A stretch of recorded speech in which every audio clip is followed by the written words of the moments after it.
नमस्कार मित्रांनो, आज आपण एक छोटीशी रील आरेवाडीच्या तालमीवर बनवणार आहे।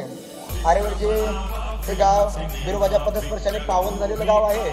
या गावाला मोठा धार्मिक वसा आणि वारसा आहे, त्याचबरोबर मैदानी खेळाचाही वारसा आहे।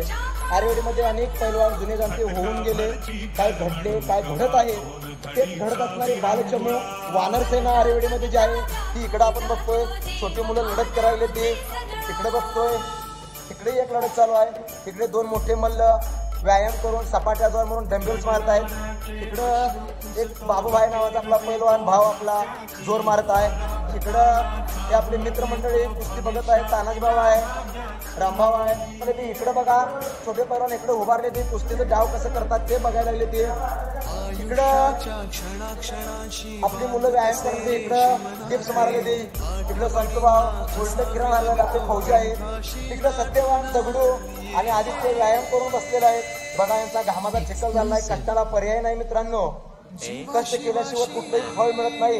हे मुलं बघा चिखलाचा लोळा यांच्या अंगावर इकडं मस्तपैकी ढाक लावल्या आणि प्रेक्षणीय ढाक लागून त्यांनी कुस्ती केला। इकडं जोरात पैलवानाचा व्यायाम चालू आहे। माझी बिरोबा देवाला बजरंगबलीला प्रार्थना आहे की यांना उचित ध्येय गाठण्यासाठी ताकद देवो, ईश्वर यांच्यासाठी नेहमी राहो, त्यांना चांगली आरोग्य संपन्न जीवन द्यावो। इकडे बघा मस्तपैकी मानव हात टाकून पकड चालू आहे, तिकडेही चालू आहे। मित्रांनो, ही कुस्ती आपण जपली पाहिजे, जगवली पाहिजे, वाढवली पाहिजे, कारण हा आपला मर्दानी खेळ आहे।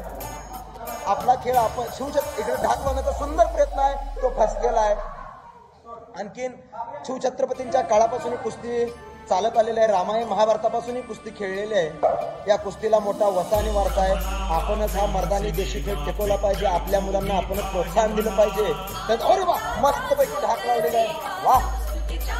बोले त्याची चाले त्याची वंदावी फुले, हापूस आंब्याला हापूस आंब्याचे ना लिंबूला लागत नाही, त्याप्रमाणे याचे वडील मोठे पैलवान होते आबाचे महादेव कोळेकर नावाचे। त्यामुळे त्याला गावाचं प्रॅक्टिस उत्तम असं आमच्या सहेजभावाने शिकवलेलं आहे। आणि आपण सर्वांनी मिळून ह्या मुलांना प्रेरणा दिली पाहिजे, आपल्या घरातही मुलांना कुस्ती शिकवली पाहिजे, कुस्ती जगवली पाहिजे। हा आपला देशी खेळ आहे, इतरांचा खेळाचा आदर असावा पण आपल्या खेळाविषयी स्वाभिमान आणि मान आपल्याला असावा। त्या पद्धतीने कुस्ती आपण टिकवण्याचं काम सर्वजण करूया। धन्यवाद मित्रांनो, आज इथंच थांबतोय। मी समाधान कोळेकर, आरेवाडीहून। धन्यवाद।